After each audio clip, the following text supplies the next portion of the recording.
Em destaque no Panorama CBN, Correios correm atrás de novo empréstimo após Tesouro cancelar a operação por juros altos. Senado pode votar hoje o projeto de lei antifacção. Após ser adiada por Alcolumbre, Sabatina de Messias deve ficar para o ano que vem. Incêndio de grandes proporções atinge central de abastecimento do Rio de Janeiro. Malásia retomará buscas por avião desaparecido há mais de uma década. Panorama CBN. Oi, tudo bem? Eu sou Bianca Santos e esse é o Panorama CBN da manhã de quarta-feira, 3 de dezembro de 2025. Eu trago em menos de meia hora para você as notícias mais importantes que repercutem ao longo do dia. Vamos juntos?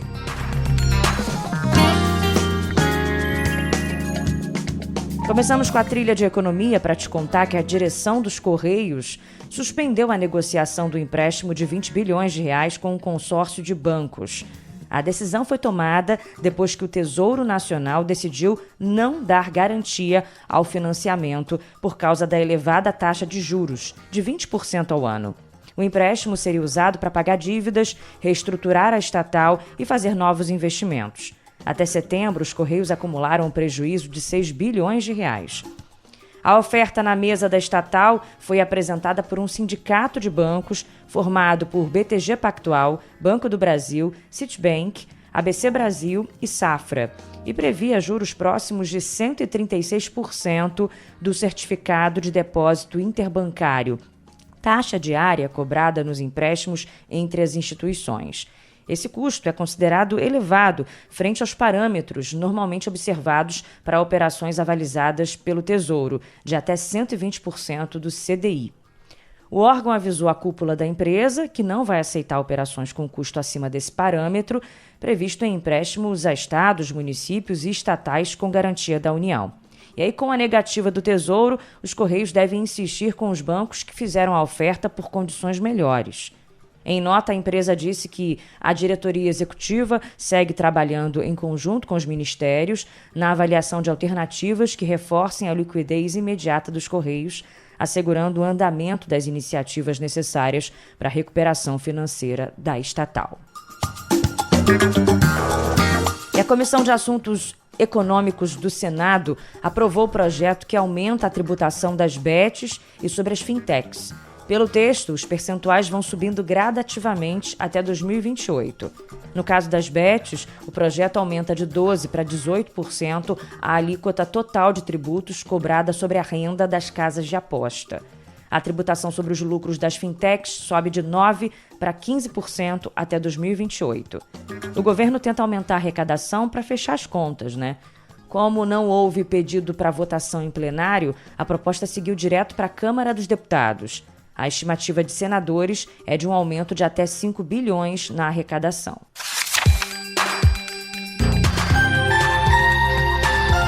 Agora eu te conto que o Senado pode votar hoje o projeto de lei antifacção. O relator Alessandro Vieira, do MDB de Sergipe, quer criar um fundo de combate ao crime organizado e está sugerindo penas de até 80 anos para integrantes de facções criminosas. Só um resuminho, né?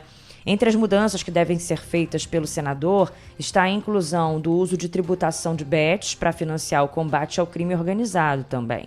A expectativa é que o texto seja votado hoje na Comissão de Constituição e Justiça e no plenário do Senado. Na Câmara, o presidente Hugo Mota convocou uma reunião de líderes para discutir a PEC da Segurança, que sofre oposição de governadores. O ministro da Justiça, Ricardo Lewandowski, vai hoje inclusive à comissão especial que discute a proposta. O relator, Mendonça Filho, pretende apresentar o parecer amanhã e votar a PEC ainda este ano. Por mim, a gente vota antes do final da sessão legislativa, até dezembro, ainda até o dia 20 de dezembro. Vai depender do ritmo das negociações políticas. Eu vou oferecer um texto que ele é consistente, ousado, forte no combate ao crime e que está sintonizado com o desejo da grande maioria do povo brasileiro. A nova versão, segundo o próprio Mendonça e políticos próximos a ele, vai tirar a lógica centralizadora do projeto enviado pelo governo Lula. Uma das principais travas será a conversão do Conselho Nacional de Segurança Pública de deliberativo para consultivo, tirando o poder de fazer com que estados e municípios cumpram políticas nacionais de segurança pública, como pretendia o Ministério da Justiça. Além disso, o texto coloca um freio em resoluções do Conselho Nacional de Justiça, que tratam sobre execução penal. A despeito das alterações, o relator deve manter a constitucionalização do Sistema Único de Segurança Pública e a ampliação de prerrogativas da Polícia Federal para investigar crimes contra o meio ambiente e aqueles praticados por milícias privadas e organizações criminosas. Em relação à Polícia Rodoviária Federal, o deputado deve manter a prerrogativa de patrulhar ferrovias e hidrovias, além das rodovias. E um dos pontos que geram mais divergência na PEC é o que confere às guardas municipais a prerrogativa de fazer policiamento ostensivo e comunitário, o que poderia invadir competências das polícias militares.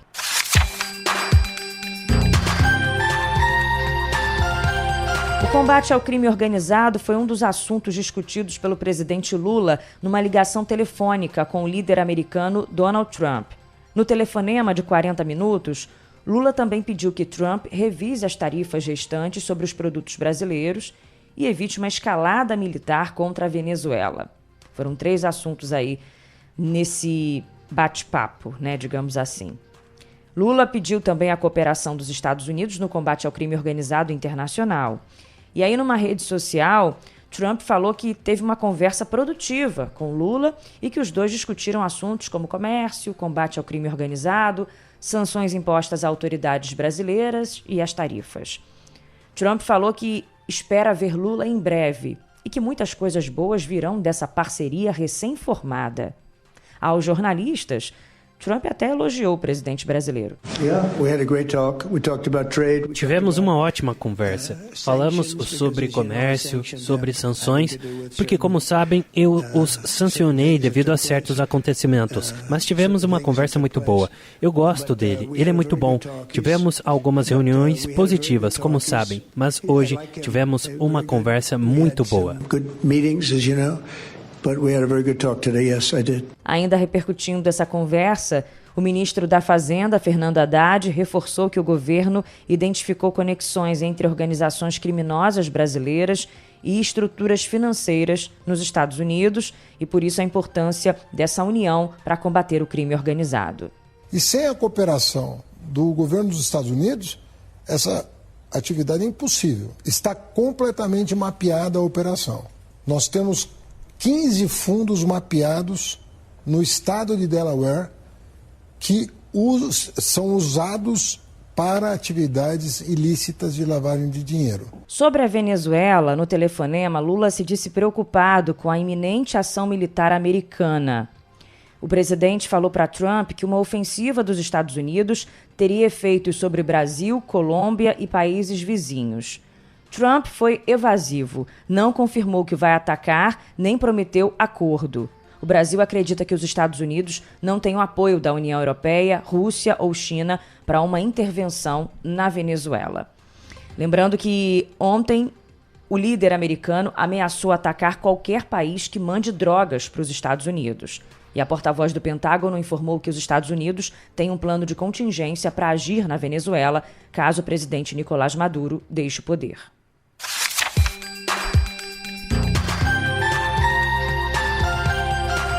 Deixa eu agora retomar um assunto que o Leandro Gouveia contou no Panorama da Noite, que é o adiamento da sabatina do indicado de Lula ao Supremo Tribunal Federal pelo presidente do Senado, Davi Alcolumbre, que deu mais tempo para Jorge Messias pedir votos na casa.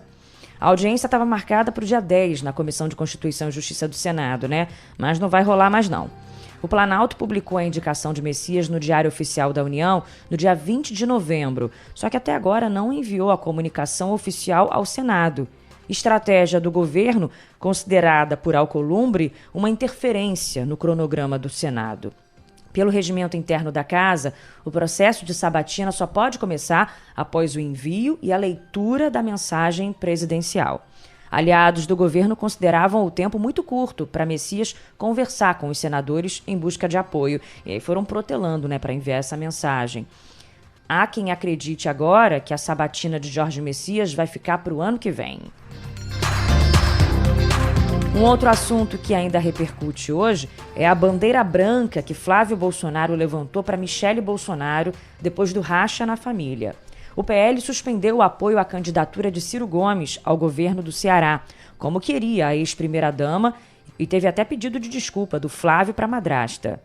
A decisão foi tomada numa reunião de emergência da cúpula do partido, convocada após os filhos de Bolsonaro atacarem Michele por ela ter contestado a aliança com o antigo opositor. O senador disse que a decisão final sobre o apoio a Ciro Gomes caberá a Bolsonaro. O que o André estava buscando, com a total orientação e aquiescência do presidente Bolsonaro, era buscar um projeto político que parasse de pé para reduzir as forças do PT naquele estado. Continua sendo a missão, porque a pessoa conhece como ninguém aquela realidade. Difícil fazer isso na política. Até que ponto a gente consegue equilibrar esse projeto de unidade contra a esquerda e que a gente também preserve os nossos princípios que são inegociáveis. O André que ele se referiu foi o André Fernandes, deputado, que era quem estava mediando esse apoio ao Ciro Gomes. Agora ele disse que houve um mal-entendido.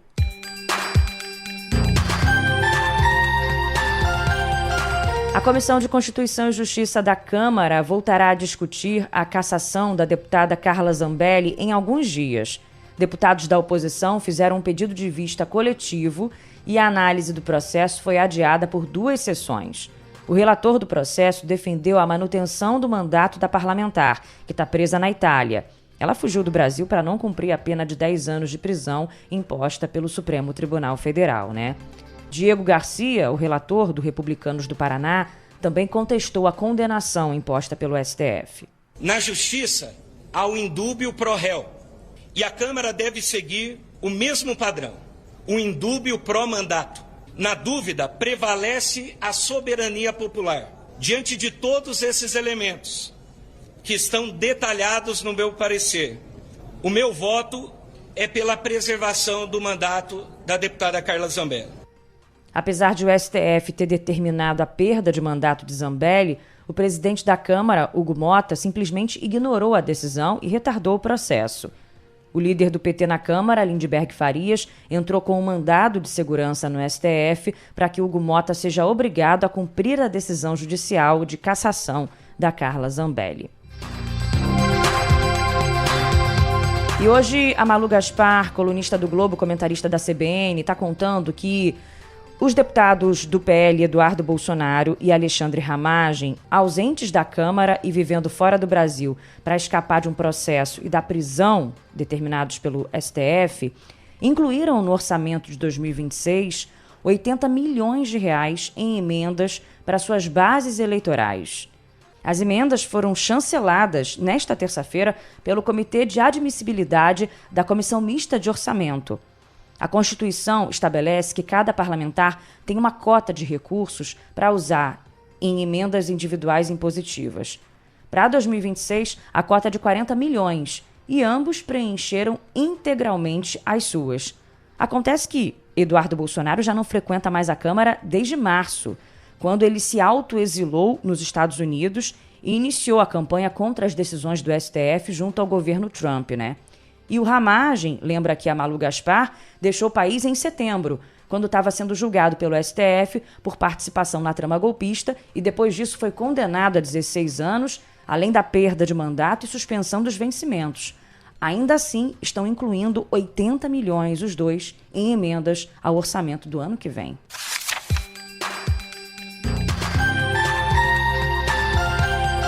Página virada para te contar que a Câmara dos Deputados aprovou a medida provisória que altera regras do licenciamento ambiental. O texto criou a licença ambiental especial para liberar projetos que o governo considera estratégicos, mesmo que essas obras usem recursos naturais e possam causar impacto significativo ao meio ambiente. A licença será concedida por um conselho de governo, com prazo máximo de 1 ano para análise. O texto original previa apenas uma única etapa de análise do licenciamento. Mas após um acordo com o governo, o Congresso incluiu 3 etapas, o que obriga um estudo de impacto ambiental. O deputado Tarcísio Mota, do PSOL, ainda criticou o texto aprovado. Ele continua sendo pensado numa lógica de desenvolvimento e o meio ambiente como obstáculo ao desenvolvimento. Hoje, estratégico é alguma coisa que priorize a questão ambiental como centro, elemento fundamental. Já o relator da medida provisória, o deputado Zé Vitor, do PL, defendeu a medida. Eu tenho convicção de que a gente fez um gesto a favor do Brasil. Por mais que hajam narrativas contrárias, que não sustentam tecnicamente, nós temos vários empreendimentos que dependem de licença ambiental. Não quer dizer que dependem de autorizações para poluir ou degradar. Não. Dependem de ter essa autorização para, dentro das regras, poder se instalar e operar. A medida provisória, então, prevê licença prévia, que diz se o projeto é viável, licença de instalação, que autoriza o início das obras, e licença de operação, que libera o empreendimento. Vamos para o Rio de Janeiro, onde um incêndio de grandes proporções atingia a Ceasa no início da manhã, no momento em que eu gravava. A Ceasa, que é a maior central de abastecimento do estado e uma das maiores do mundo. Não havia informações sobre feridos. Essa central fica em Irajá, na zona norte da capital, próximo à Avenida Brasil. O fogo começou por volta de 1h40 da madrugada e os militares controlavam as chamas ainda antes das 7 da manhã. Imagens impressionantes mostraram uma fumaça escura tomando conta de um galpão. O Corpo de Bombeiros atuou com 7 quartéis e o Centro de Operações informou que era um incêndio no pavilhão 43. O Centro de Operações da Prefeitura do Rio de Janeiro. Equipes da Águas do Rio, Sete Rio, Conlurb e Guarda Municipal foram chamadas, mobilizou muitas equipes nessa situação. A Ceasa oferece aos agricultores um local para vender os produtos e escoar a produção para supermercados do Rio de Janeiro.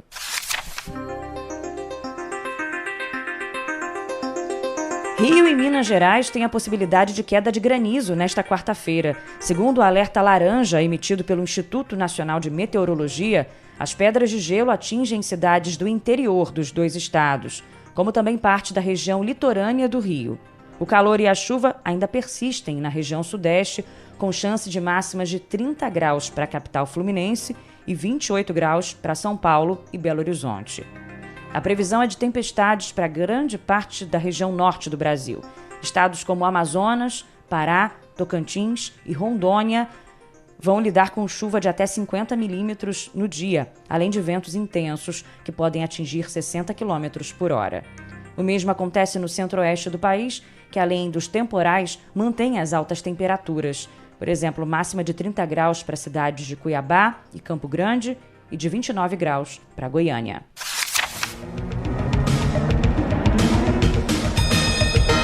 Vamos agora a destaques internacionais.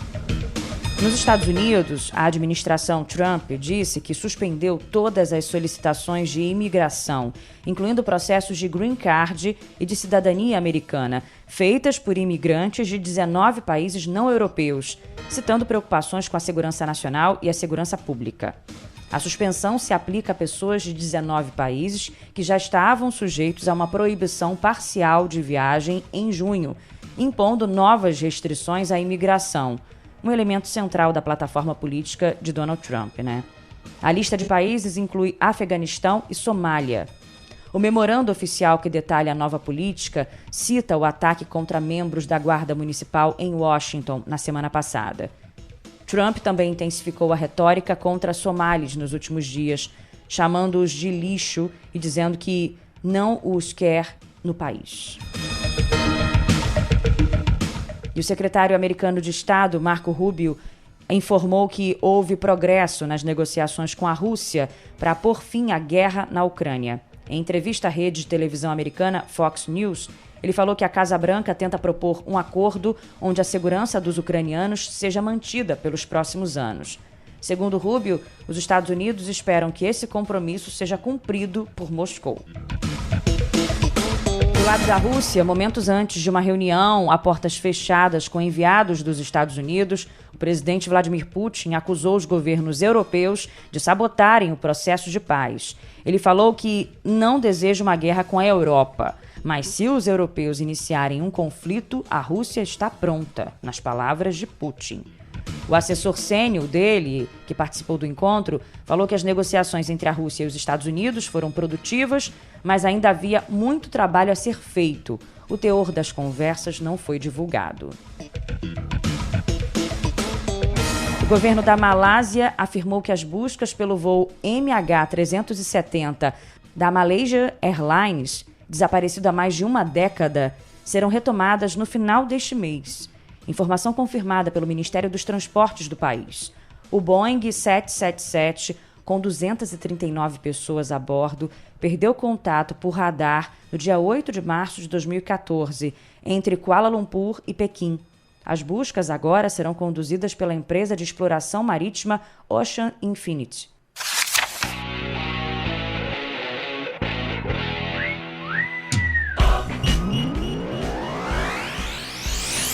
No futebol, o Flamengo pode conquistar hoje o título do Campeonato Brasileiro com uma rodada de antecedência se vencer o Ceará no Maracanã a partir das 9h30 da noite. Mesmo que tropece, o Flamengo ainda pode levar o título, caso o Palmeiras não vença o Atlético Mineiro no mesmo horário em Belo Horizonte. Além da possível definição do título, a quarta-feira também vai movimentar a briga contra o rebaixamento. Com 40 pontos e na 18ª posição, o Fortaleza vai tentar deixar o Z4 contra o Corinthians, a partir das 7 da noite no Castelão. Com 1 ponto a mais e também na zona de rebaixamento, o Internacional enfrenta o São Paulo, na Vila Belmiro. Com apenas 1 ponto de diferença para o primeiro time do Z4, o Santos vai a Caxias do Sul enfrentar o Juventude, que já está rebaixado. Também pressionado, o Vitória joga fora de casa contra o Bragantino, que ainda não está livre da degola. O Bahia enfrenta o Sport, que já foi rebaixado para a 2ª divisão. Ontem, o Mirassol venceu o Vasco por 2-0 em São Januário e garantiu classificação para a fase de grupos da Libertadores. Com o resultado, o Vasco está praticamente garantido na Copa Sul-Americana, mas ainda pode cair para a 2ª divisão, embora o risco seja bem baixo.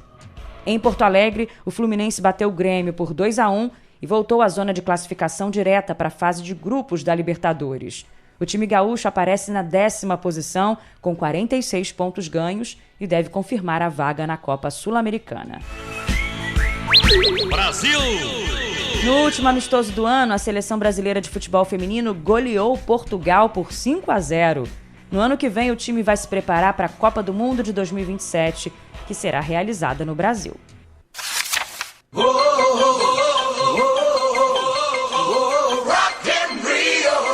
E para fechar, eu te conto que a organização do Rock in Rio anunciou os shows de Maroon 5, Demi Lovato e Jamiroquai para a edição de 2026 do festival. E o grupo britânico Mumford & Son e o cantor brasileiro João Gomes também estão confirmados. Além dos nomes revelados nesta terça, o evento também terá apresentações de Elton John, Stray Kids e Gilberto Gil.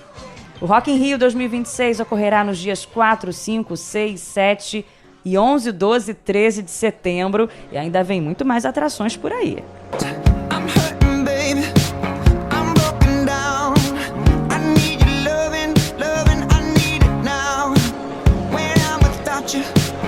Então, ao som de Maroon 5, invadindo o Panorama CBN da manhã de hoje, a gente vai encerrando por aqui o nosso papo.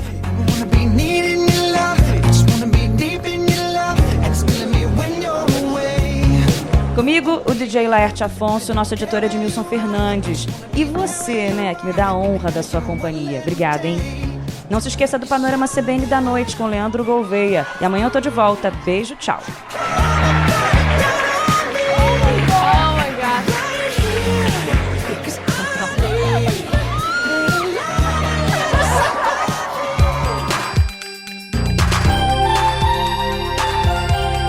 Panorama CBN. As principais notícias do dia em menos de meia hora.